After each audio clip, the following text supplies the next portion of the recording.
What's the number one piece of advice you can give for anyone in the real estate business? Opportunities are never lost.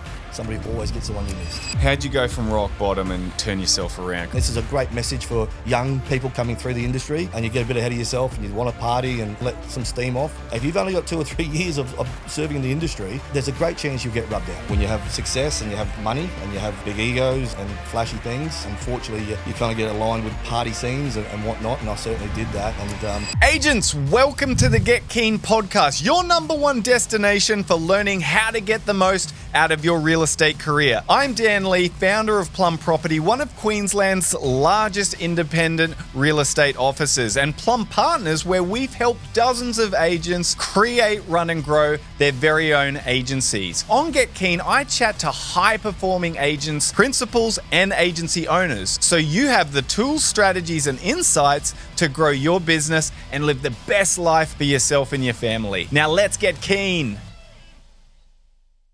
All right, welcome back to Get Keen, baby. You know why you're here, to learn some good shit, and you better strap in for this one. I'm talking get the popcorn.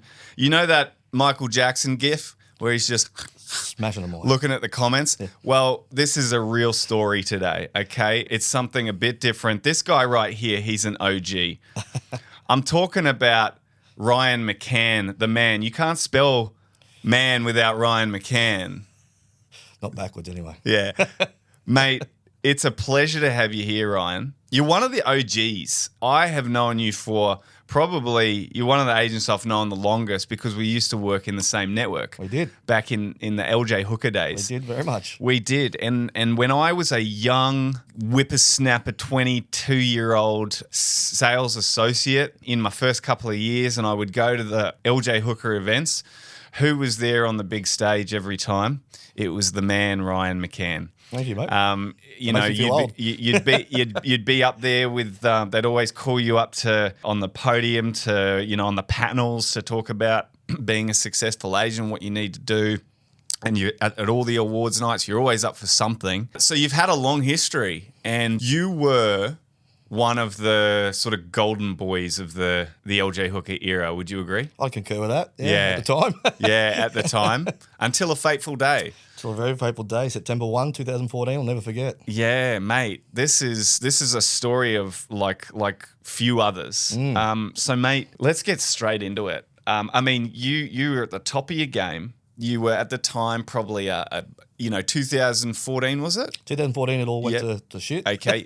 Well, I'm going to let you take the mic.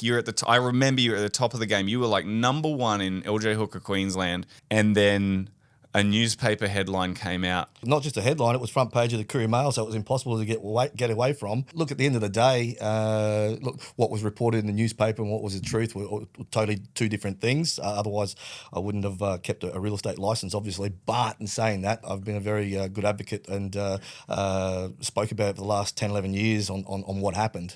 So there's certainly no holes barred from this one. It's one of the things I'm happy to talk about, and if it can guide people to the right direction in our industry, because when you have success and you have money and you have big egos and flashy things, unfortunately you kind of get aligned with party scenes and whatnot, and I certainly did that. And when you think you've got things under control, it doesn't take too long to figure out that you don't. And addiction was a massive thing for me, and I was very much addicted and went off the rails, and my personal life really suffered, and that had a knock-on effect to the business, obviously.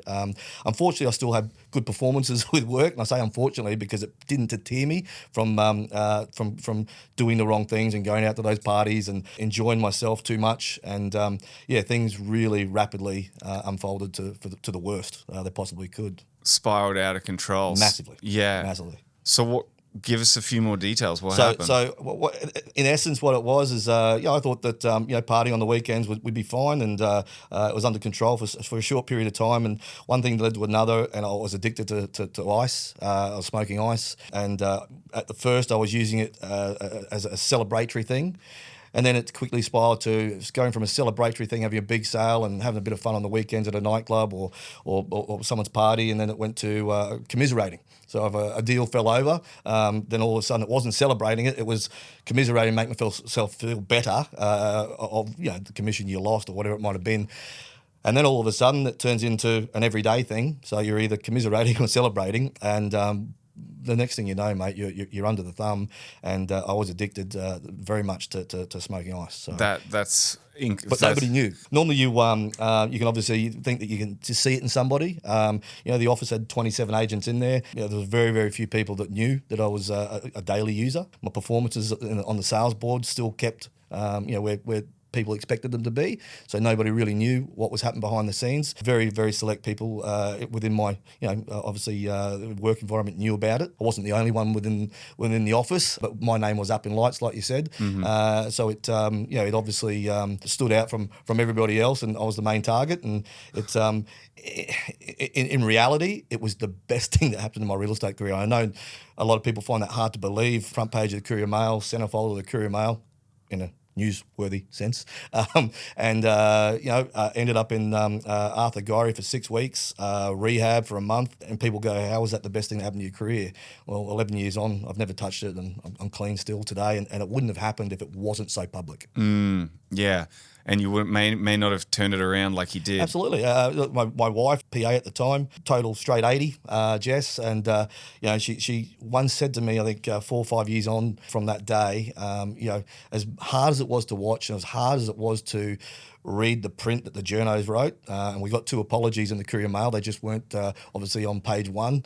They're on page 72 somewhere in a little classified ad, not like the headlines on the front page. But she did say to me, if it wasn't so public, because I'd given up before, and I tried to give up by myself. I'd even gone overseas just to get away from everything, so I couldn't ring anybody when I felt a bit weak, and it just always failed. Like, I'd give up for a month, I'd give up for 2 months, and then all of a sudden I'd have a big sale or a bad day, and I'd go to the wrong party, and all of a sudden I was back on it. So for me, hearing my now wife say that to me was, it really hit home that as hard as it was back then in 2014, 15, 16, going through all that with the court cases and whatnot, as much as it hurt to read what was printed, it was probably the best thing for my career because it was so public. I had no choice. I had to make sure that we completely went, completely different angle than what we'd done over the years. Can we talk a bit about the addiction for a bit? Sure. And this is, people suffer in silence with addiction, and people often don't know that people are suffering from it. How long did it start with drinking, and then, or you just got introduced to the wrong guy and you thought, I'll try this once and I'll be fine? Correct. That's exactly it. So I wasn't a massive big drinker back then. How old were you, by the way? I would have been 32, 33. Okay, yeah. So for that, for me to try that at a party is exactly what you just said then. I tried it at a party. I'd never had anything like that. And I love the feeling of it. I have an addictive personality as it is.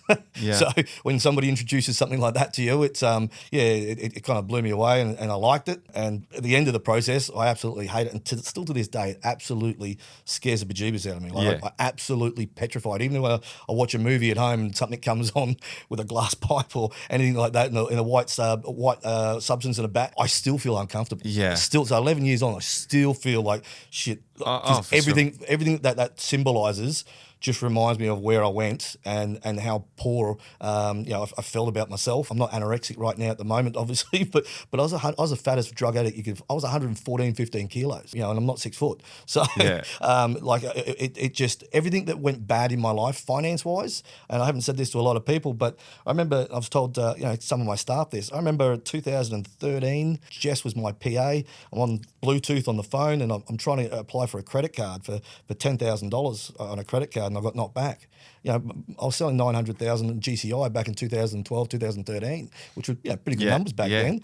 And Jess was my assistant, and on the Bluetooth, the lady came back. She asked me what my income was, and I told her what it was. And she said, "I'll put you on hold. We'll get that credit card sorted for you." And she came back and said, "Sorry, Mr. McCann, you declined." I'm like, "How can I be declined? My credit rating was through the floor. The money was in the bank. I just never paid any bills on time." So I couldn't even get a $10,000 credit card, and I was earning nearly $1 million a year back in the day. So from financial issues, for relationships, my brother got married in 2014, probably about 3-4 months before I got arrested. There's only the two of us. We're very, very close, 3.5 years between us, just me and him, and always been best mates as kids growing up and whatnot. And he nearly left me out of his wedding party because I just wasn't me. You know, it literally steals your soul. So relationships, personal relationships, family relationships, financial goals, obviously, everything in my life went bad when that Everything got ruined. everything. So you're virtually hitting a reset button at 34 years of age and starting life again. And how long from first trying it at that party till, you were at rock bottom getting arrested? I reckon, without looking at dates, I reckon it'd be within maybe 12 months. Wow. Maybe 12 months. That's quick. And literally your whole life changes. In 12 months, you went from the top to absolute rock bottom from Absolutely. this. Sitting in a jail cell, Arthur Gorry going, how did I get here? Maybe 15 months, but literally, how did this get here? I got the waterfront home, I got the BMW, I got everything that somebody at our age wanted. Career still, as you said, still getting all the, I think they had medals back then. It was LJ Hooker medals that they gave you. Still getting all the, the best awards at LJ Hookers, and to sit there, and then I'm sitting in a watch house. I'll never forget the lovely police officer. I found out in Channel 9 that I got sacked. LJ Hookers didn't wait to hear what had happened or anything like that. They assumed the worst, and rightly so. Said I brought the company into disrepute, so they let me go. I saw that on Channel 9 News while I was sitting in the Cleveland Watch House, and then just in case I missed it, he was really polite, so he put it on Channel 7 so I could watch it again. So, oh, mate, I shouldn't laugh, but literally, I'm like, wow, I'm unemployed now, mate, as well. Just to make sure you're at rock bottom, I just want you to hear this again. Twice. Okay. Channel 9 told you, just in case you missed it, mate, you got no job. I'm like, wow. So, you go from commission only, you're earning good money though, to literally unemployed. I didn't know where I was going at that point. I was just sitting in a jail cell for the first time in my life. And he was lovely enough just to let me know twice that, I was unemployed too. So obviously the cops had got wind that you were in the drug scene somehow purchasing, probably thought you were selling because the headlines, I remember someone walking into our office with the paper. Yes. With their jaw like, look at this. And it said, if these walls could talk. And it said, disgraced agent Ryan McCann, LJ Hooker.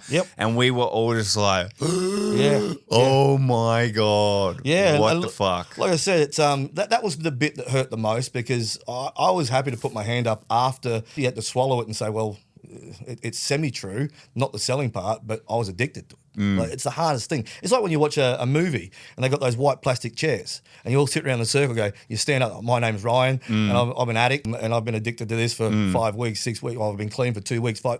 It was very much like that. So saying those words out loud. To everyone. Correct. Yeah. But saying those words out loud is the hardest part. And once I said it and I admitted, well, I am addicted. Like I've used it virtually on a daily basis for I don't know how long. The bit I couldn't swallow was the false news that was obviously he's selling it and whatnot. Yeah. So what I pleaded guilty to was supply. I didn't know what supply was at that point in time. But again, another nice police officer asked me to tell him why I thought I was there. So without a lawyer, I did a 3-hour interview without a lawyer. Dumb idea, but again, I've never been in trouble before, so I thought you just tell the police everything you know, and life moves on.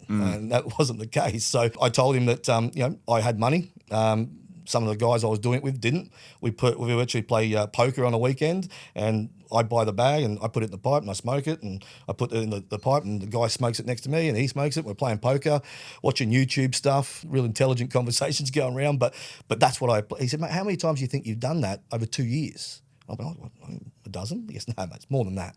He said, we've been tapping your phone. We know. I said, 2 dozen. I haven't got a clue. And he just leaned back in his chair, and I'll never forget it. And he leaned back with a big smile on his face, and he just said, Ryan, if I bought a carton of beer and I gave you a stubby, I just supplied you alcohol.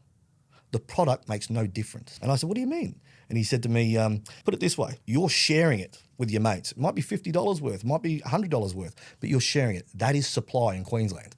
And I went, so what you're saying is, if I went to a nightclub and I bit into a pill and I gave it to my mate standing next to me, I've supplied him methamphetamines. And he said, yes. I said, what about if I'm sitting around a bonfire smoking a joint and I pass it to my mate? You just supplied marijuana. And I said, well, I'm fucked. Well, that's what I've done. I've passed the pipe round. So I got done for 17, I think it was supply charges over 24 months. Oh, wow. But I never knew that was supply. Yeah. I thought supply was, there was a change of currency, there was a change of, That's not. That's right. trafficking. And obviously the trafficking charges were dropped with no evidence at all. But there was a massive eye-opener. So I did employ a good lawyer, and he came to see me, and I said to him, I haven't done this. And he just said to me, Ryan, I'm the president of the Queensland Law Society. You've done it.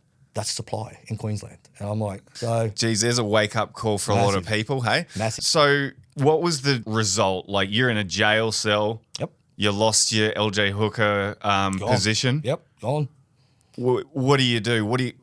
What else did you lose at that point? Hey guys, just quickly, if you're loving this content and you're a real estate agent that's already thinking what it might be like to have your own real estate business and brand, then check out the show notes. There'll be a link to our Plum Partners website where you can leave an inquiry and me or one of my team members will reach out. We help agents to create, run, and grow their own real estate business and brand so they can earn more and set up a better future for themselves. So get keen, get in touch. Now let's get back to the episode. Pretty much everything. They tried to seize all my assets because they wanted to say there was a process of crime. And as I said, we were steadfast in saying that nothing was ever made from any drug-related incidents. They sent forensic accountants through all my accounts. They looked through, or they took all my diaries. The one great thing that LJ Hooker Cleveland did at the time was they supplied 6 years or 7 years of sales figures. So not just the sales figures I made, but the portion of what I got from LJ Hookers. Yeah. So they did a really good job with that, and they sent all the figures through. And obviously they had no idea what was going on behind the scenes.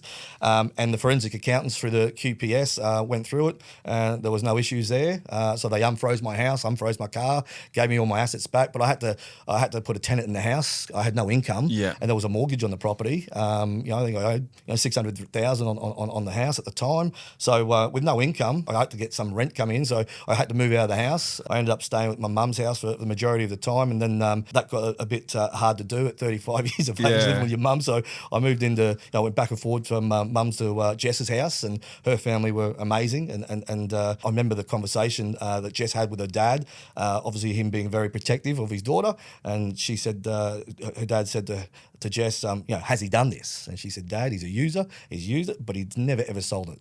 And from that moment, he said, well, then we back him. And their family was just amazing and stood behind me as well. So, to have that small circle of friends where that group of, that inner circle, I really, really needed. Yeah. There's no way out of that type of thing because you walk down to the shops, you go for a walk on the footpath, you try and exercise, just keep your mind at ease, and you feel like everybody's judging, and you want to scream from the mountaintop, I didn't do it. This is not what they said, and look at the apologies that they made. But you can't beat the Courier Mail. No. Like you can't beat the destruction of the reputation. No. And that must have been huge, mate. Did that really affect your mindset? Massively. Because you're in a pretty bubble kind of area where you sell. Everyone knows everyone, it's a very tight knit community. And very tight community. Everyone would have known. So you would have been walking down, and you were a well-known guy. So the best thing I can say about that, and this is the one thing I really think that helped me move past it, because you feel like it's tattooed across your forehead. And the one thing I do recall is if I didn't have that 15, 16 years of doing the best I could in my job for clientele, I really think I would be out the industry. Yeah. Because if I was an agent, and this is a great message for young people coming through the industry, and you get a bit ahead of yourself and you want to party and let some steam off. If you've only got 2 or 3 years of serving in the industry, there's a great chance you'll get rubbed out. I was fortunate, and I say that word loosely because in a perfect world you wouldn't want to go down that avenue, but 15, 16 years of doing the best you could every year for clients, and having a really good portfolio of clients where 92% of my business was repeat business or client referrals. I'm not that agent that goes out there and door knocks or gets the phone calls and cold calls or anything like that. My business was really referred or repeat business. And over a decade and a half, if I didn't have that clientele and the support, I got so many messages from, mate, we're backing you, we know who you are, it just doesn't align.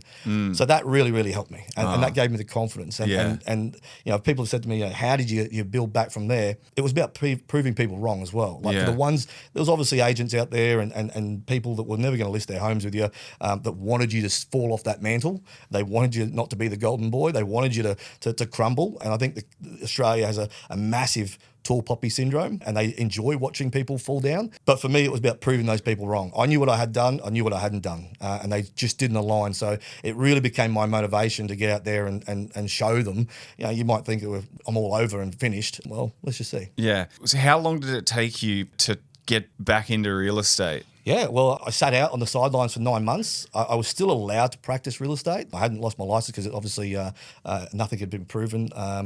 So I sat on the sideline for 9 months, just watching afar, and then got back into real estate after that. All my court case had finished, and that was July.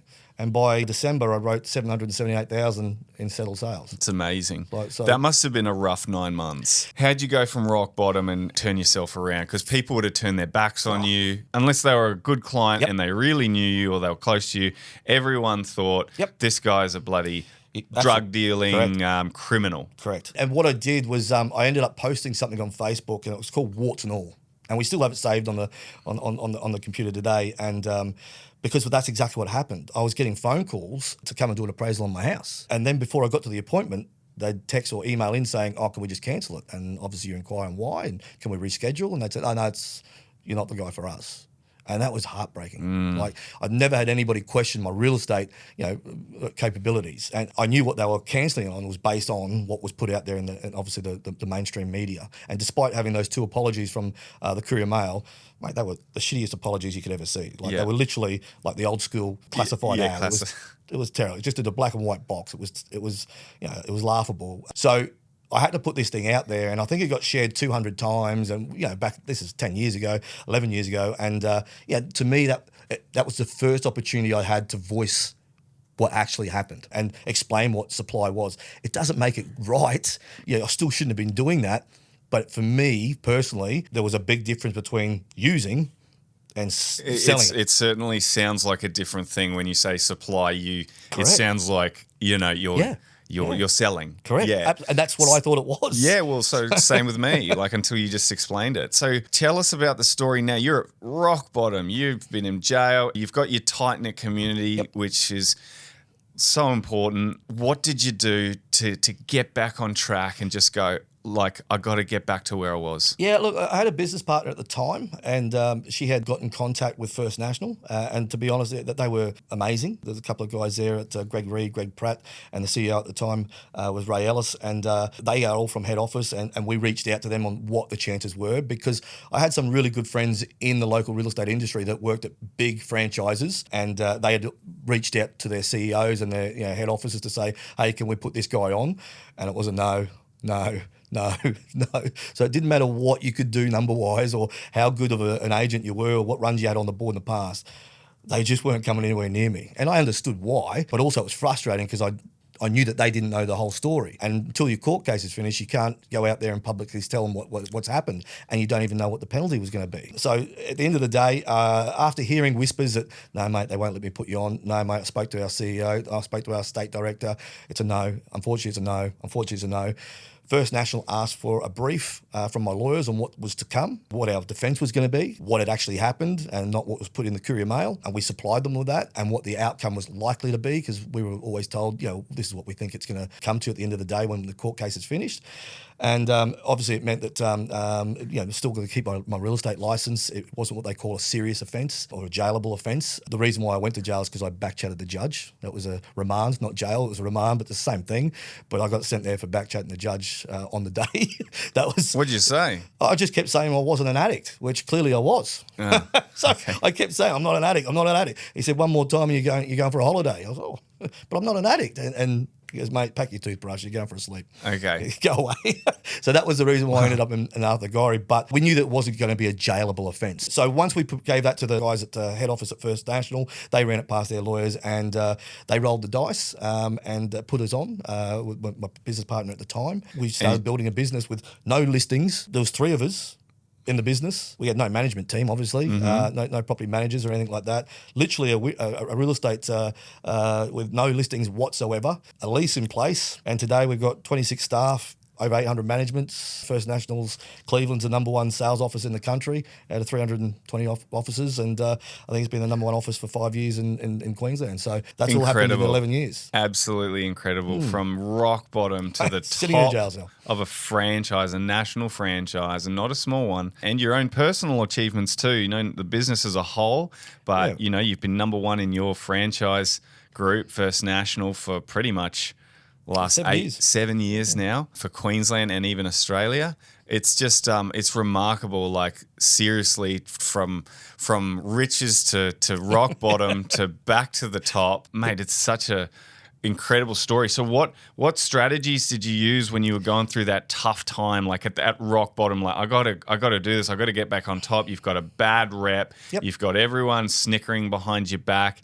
You probably lost a lot of relationships. Yep. Every agent out there who's up against you is going, oh, you know, he's an. Yeah. You got Ryan McCann coming around, do you? They've got the front page in their folder. That was their listing presentation. Literally, was just their listing before we presentation. get started, I just want to let you know about the competition. Did you know about this front page news? Okay, let me talk about how I can just help Google it. Yes. Yeah, I mean, it's still there on Google today. Like, type in your name, there's this, you know, the classic courier mail catching you in a really awkward... 115 kilos on it.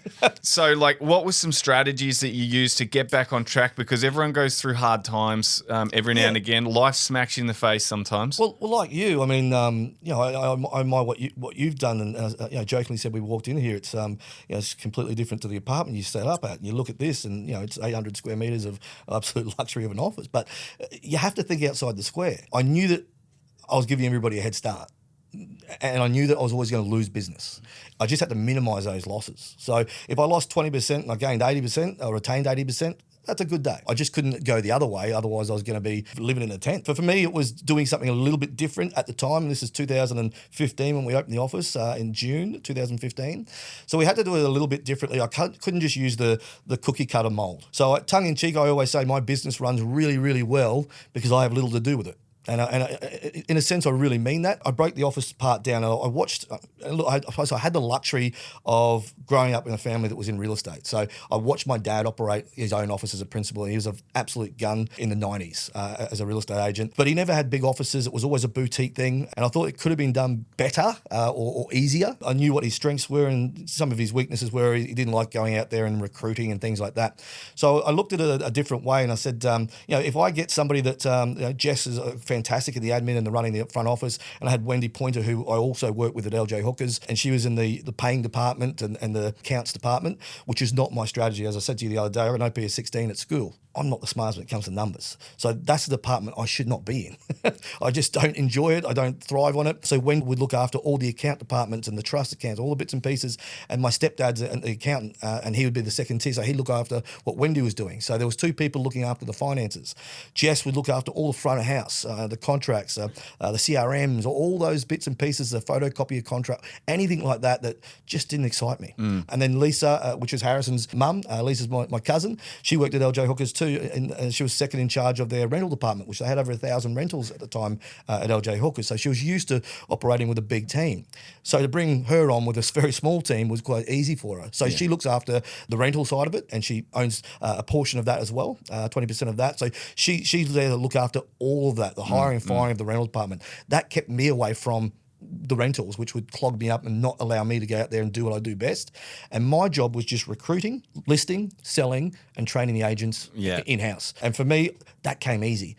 So I think we had 26 staff or thereabout, 25, 26 staff. If you went through the list, I think 75% of those staff are ex-LJ Hooker agents. Yeah, right. And they all walked across from the biggest office in the country at Cleveland, which won all the big awards back in the day. And one by one, I had agents that would come over from that biggest office and join up with us. So that was encouraging as well. Yeah. So didn't all happen at once. It was you know, like a drip feed, but at the end of the day, it was encouraging to know they had that trust in you. Yeah, but you used the people around you that were your solid foundation to help you get through this next period. They were there. They were there in my personal life. All those people I just mentioned then in that circle, but they were also there in a professional sense. So I knew they had my best intentions at all times, and I could lean on any of those names I just mentioned for anything. And again, 11 years on, on that hasn't changed. What would you say, last question, and this has been awesome, really insightful, but like people going through a hard time, you never know when something's going to smack you in the face. One of your parents dies, or you go through a bad relationship breakup, you're getting sued. At some point, we're all going to face adversity. But like mindset-wise, you've been through such a tough time. What would you say to people going through that time who are at the top of their game and now they feel like they've lost everything, like how to keep your mind just on track? Yeah, and I've been through everything you just mentioned there except for the suing. I've never been sued, touch wood, that's good. But everything else you mentioned, I've been through, so I totally get it. And again, it's not just the negative things, it's also the positive things. When you're winning a lot and you're making that money and you've just got cash flow that's coming in and out, you can also get caught up in that, as I did when you're celebrating wins. So it's really important. It's not just the negative things. What I would say is, one, you've got to keep that inner circle. You have to have it. I took on a charity in 2015 called Drug Arm, and it's an ongoing relationship I have with them. And I remember seeing a comment on Facebook once, and I think I donated. I remember I didn't have a lot of cash at that time. I think I donated $2,500 or $2,600 to this charity called Drug Arm, and they help people get through rehab. It could be for drugs, it could be for depression, it could be for alcohol, it could be anything, and they're based in Brisbane. And I donated $2,500, and some lady made a comment. So he gives $2,500 to his charity, and everything's all good, is it? And it really sunk with me. So 11 years on, I still give money to that charity, and we're up to 6 figures now, and that helps people get through rehab that can't afford to do it. So I'd give them a massive plug, Drug Arm. They are out there and they can help you, but you need to have that in your circle. If you keep it all closed up, it gets worse. And I'm a shining example of how bad it could get. If you don't have those long list of sales, your personal sales, the likelihood of you coming back, like my career was, is really minimal, in my opinion. I don't think people are that forgiving. If you've got a short career, it'll get shorter, but having somebody like Drug Arm that you can reach out to, spend time with, speak to a professional, I think it's immensely helpful. Having an inner circle where they've got your best intentions. That small circle that I had was just Jess's family, my brother, my parents. Having that group there that just really look after you and have your best intentions at all times. To me, it's really important to have that. And day to day, like yourself? One was I have a fantastic picture above the walls, a bit of a motivational thing, and it says in the sales department, and it says success is the best revenge. Yeah. And I love it. Awesome. So just, you knew how to do it. You'd done it before. Yeah. You made a big mistake. It all came crashing down, but it was the best thing that happened to me, Dan. It was the best thing that happened to you. It is such a great story, really inspirational actually to see where you've come from that moment, because I'm sure every agent at the time was looking at that guy saying, he's gone, he's never coming back. You won't know this guy's name in real estate next year. Yeah. And here we are today. You're still one of the highest performers in Brisbane. You've got a great office, an awesome supportive team. Well done to you, mate. And thanks for sharing and being so open with a story that is, quite frankly, probably pretty embarrassing. You've got over that, and just now it's sharing it as a. But most people would do that, and it would be like an embarrassing thing that they wouldn't want people to know. But you've said, "Nah, I'm not ashamed of this. You got to wear it. I made a mistake, and you're here to help other people get through it, which was through similar things. So that's absolutely awesome, mate, and really respect you. Thank you so much for your time and for coming in. No dramas, buddy. Awesome. Anytime. Brother. Thanks, mate. Thank you for tuning into the Get Keen podcast. If today's episode inspired you, please show your support with a 5-star review on Apple Podcasts and Spotify. And make sure you subscribe on your favorite platform too. Don't stop there. Join our community of forward thinkers by connecting with me on social media at Dan_Lee_Plum. I'm looking forward to exploring more strategies and insights with you on your journey to the top. Until next time, keep getting keen.